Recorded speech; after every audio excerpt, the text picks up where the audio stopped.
And I actually have just completed Emio the Smiling Man. I actually just unarchived it and just archived it because I did everything in the game, right? Went to the campaign, discovered who Emio was, discovered all the mysteries, uncovered all the hidden truths, met lots of new friends, had some fun adventures. It was quite the experience, right?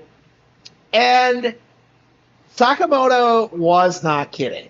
The ending is, I think, going to be very divisive among a lot of people, right? Because fundamentally, the game just doesn't do a very good job setting up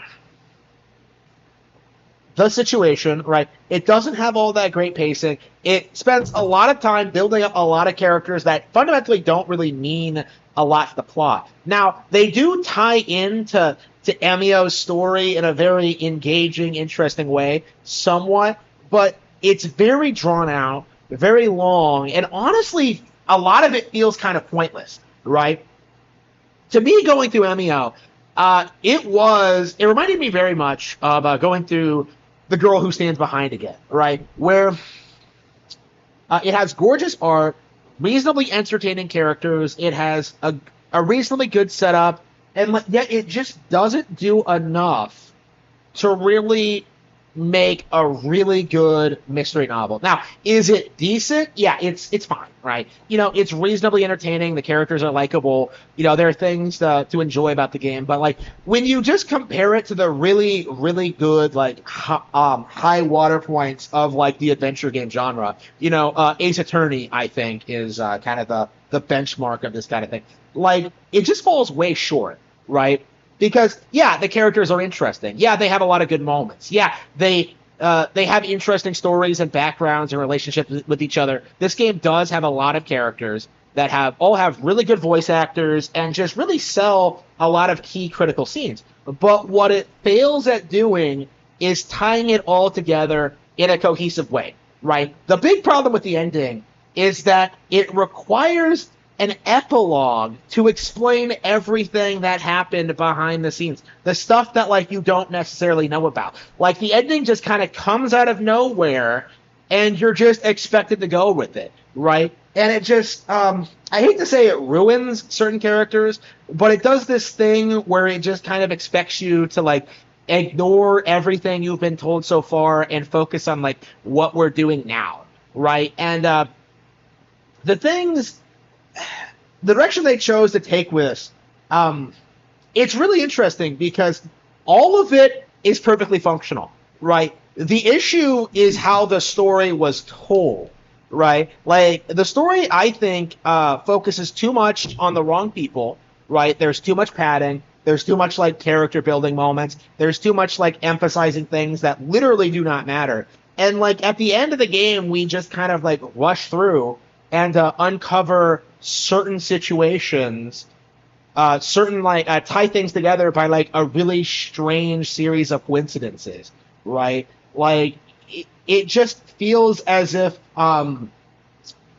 they didn't have a clear idea on how best to tell Emio's story. And it is an incredible story. Don't get me wrong, Emio is an incredible character. But when you actually play the game, you won't think that. Because the way they chose to tell the story and some of the creative decisions they made, such as, for example, why the first murder is different than the rest, the decisions they made are downright baffling and honestly kind of embarrassing. Just when you really think about them a little bit, when you really think about how little certain things matter and how much of an unfortunate coincidence a lot of this was, it just comes off as contrived in a lot of ways. But Emio himself is not like that. If anything, Emio could have really been a really interesting character if he had been in the focus of his own game. Right? That's one of the weird things about this, is that this isn't about Emio, this is about Junko. And that's like very evident, like very early on, where like you meet Junko and like everyone is just talking about Junko all the time, and like everything ties back to her in some way. You know, her brother was like it, it's just it's just ridiculous. And like you meet a lot of other interesting characters other than Junko, and Junko herself is great, but a lot of them just kind of fall flat, right? A lot of their stories and a lot of like what they do doesn't really like resonate. Like for some reason, the detective Utsugi, like they seem to be setting him up to be like a major player in this one. Like, oh, I was involved with the original murders. I know Junko. I was involved in that case. I was doing this and this, and yet the motherfucker spent like 20 years not doing jack shit with his thumb up his ass. Right? Like, while, like, your character, who also accomplishes nothing in this game, by the way, like, just dicks around and somehow manages to accomplish, like, more than he did. Like, at the very least, he uncovered, like, without even really trying, he does more than Itsugi. And in the end, like, nothing he does matters. Like, again, because, like, the character feels like he doesn't have any agency in the plot at all. He's just led around by the nose by other characters, right? He's completely reliant on just like, you know how in Shenmue, like you're going around NPCs like asking for sailors? That's basically what this like amounts to. Really? Like, I'm looking for this guy. You spend like, what, like, the second half of the game looking for him, and then like you find some people who know him, and then that leads you to like down the rabbit hole. It's just like, why?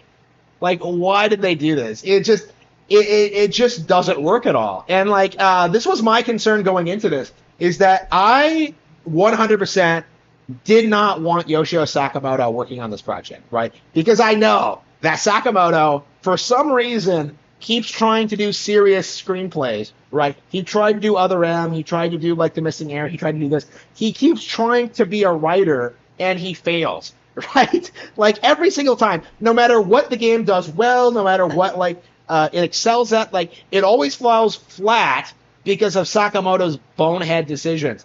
And in this case, it feels like he was hyper-fixating on his waifu, Junko, instead of like actually being about Emio, right? It just feels as if like, okay, I like Junko as a character, she has a lot going for her, but like, again, it was a matter of execution of like doing this properly, and that's only for like the base game though. Like that's the weird thing about this, is that there is like a post game thing where you do learn more about like how things actually happened, and there is like one specific aspect of it that is kind of contrived, but like all the rest of it is just peak Kino, right? Seeing like Emio develop into who he, like, it is so good, right? So good. And yet like you watch this like top tier like ending sequence, right? Post-ending sequence, I should say. Because, like, this is the weird thing about the game. The ending sequence is bad, but, like, the post-game sequence is Kino. So, like, that's kind of the weird thing about this, is that, yeah, the ending is terrible and makes no sense, but, like, the post-game kind of retroactively makes up for it somewhat, right?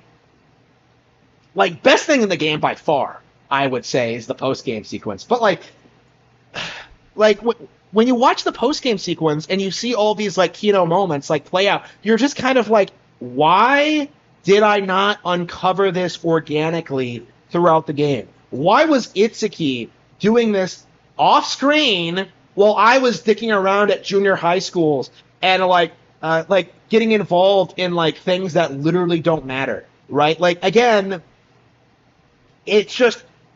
the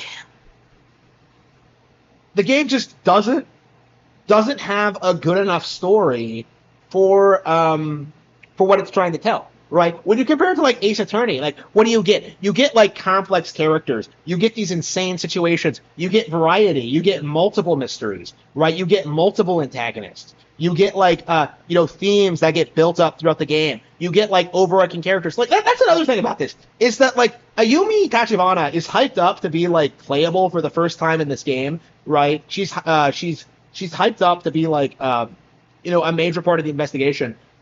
But after a certain point, all she does is just sit in a coffee place and talk to some guy who obviously wants to bang her, and it's like unbelievably awkward and like stilted, and like it just doesn't work. Like again, they should have done so much more with the character, right? Again, it's just like Ayumi is the most popular thing about these games, right? And I feel almost like they did the character a disservice by like not really giving her a lot of moments to shine.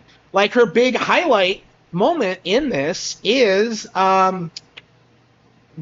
getting one of the characters to open up about something that she was traumatized about, right? And she was able to do it, but like to me, it felt like it happened inorganically. It should have happened naturally. She should have figured it out on her own, right? Like again, there were these like Ayumi and your character are like going back and forth across a lot of the same areas, talking to the same people, and like doing things that literally don't matter, right? Like again, why wasn't Ayumi with you throughout a lot of the adventures? Why was it not like Ace Attorney? Like there were a lot of times where it felt like I kind of thought that like, she's sitting around the office not doing anything, right? Atsuki, the detective has always been worse about that, but in this one, like Ayumi's not doing like behind the scenes research as much. She's talking to people and getting nothing done, right? Like she looks like super incompetent as an investigator in some respects. Like, and again, it's really disappointing that this is the most unimpressed I've ever been with the character, right? Like in the second game, like she was one of the highlights, right? So to me, to like see the character just be hyped up for her first playable appearance, which isn't even true by the way, because she was playable in the satellite view game, kind of a big letdown, honestly. Like they couldn't do more with the character, they couldn't develop her more, and like by the end, she's almost completely forgotten about. So it's like, okay, like again, it's just so frustrating. So frustrating. And then like you have like the protagonist who spends like 90% of the time like interacting with either with like one of the detectives, Kamatani, or like just dicking around talking to random people like where's this guy? Like it's just like I don't know, man. The ideas in the game should have been better than what was actually in it. Is my honest opinion on it. Like they had a lot of good ideas, but didn't like build up to a satisfying conclusion at all. They didn't completely fail at it, but like again, the game has a major pacing problem, and it just doesn't have you like organically figure out everything for yourself. Like by the time you get to the final sequence, you're just gonna be sitting there just being like, huh, what?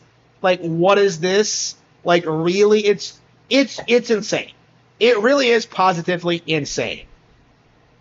And that's not entirely a bad thing. Because again, like the game's not great, but it's not bad either. Like when I compare this to like Pikmin 4 or like any of the other major disappointments this year, like I can safely say I enjoyed this more than another Code R. I enjoyed this more than like Master Raincoat Detective, right? Again, the game did have an interesting setup.